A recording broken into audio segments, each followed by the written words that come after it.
ProTaper, SkyTaper, Reciproc, Wave One, OneCurve, XP Shaper. Il y a à ce jour plus de 15 systèmes de mise en forme disponibles sur le marché français. Avez-vous remarqué qu'en écoutant les commerciaux, on vous présente toujours le système qui vous donnera les meilleurs résultats? Amusez-vous à poser la question sur un réseau social pour vous faire conseiller sur le choix d'un système de mise en forme canalaire et vous verrez à quel point chacun va défendre le sien. Regardons maintenant ces deux cas cliniques traités par Mes Soins. Le premier a été traité il y a 11 ans avec le système ProTaper et une obturation en gutta chaude.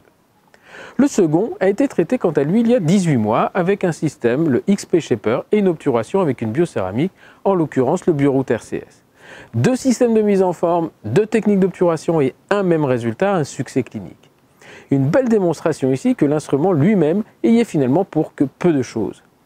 En endodontie, le problème est d'origine microbiologique, se gère par la biologie et les instruments permettent d'atteindre ces objectifs mais indirectement. L'instrument ne désinfecte pas, seule la solution d'irrigation pour le moment a cette aptitude. Les instruments sont utilisés pour élargir le canal afin de permettre à l'aiguille de descendre en direction apicale. Et tant que nous n'aurons pas trouvé un autre moyen de désinfecter le canal, nous serons contraints d'avoir en partie ce raisonnement mécanique. Conicité, élargissement, tout cela a pour le même objectif, faire descendre la solution d'irrigation. Depuis quelques années, les évolutions investiguées sont faites dans le but d'améliorer l'effet désinfectant de la solution en minimisant l'élargissement du canal. Partant du principe que les procédures de mise en forme fragilisent la structure dentaire, les systèmes sont dorénavant développés dans un souci de préservation tissulaire. Et ces concepts produisent donc des préparations plus fines, moins coniques, ce qui va complètement à l'encontre des principes mécaniques que nous avions connus jusque-là avec la technique de Schilder.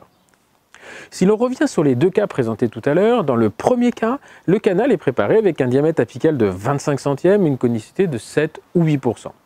Dans le second, le diamètre apical est de 30 centièmes et la conicité uniquement de 4%.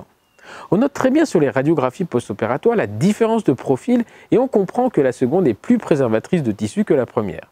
Pourtant, les deux canaux ont été bien désinfectés, preuve en est la cicatrisation des lésions.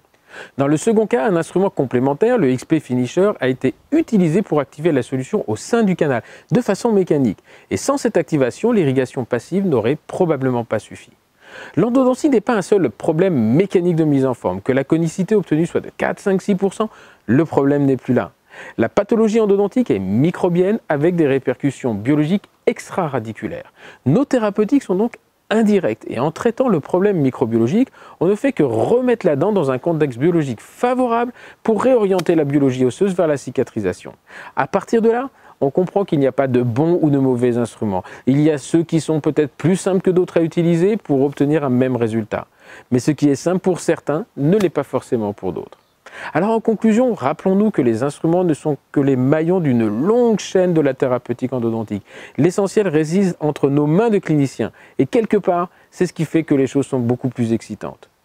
Voilà, l'essentiel est quelque part par là, mais la question mérite largement d'être étoffée et d'être débattue. À très bientôt.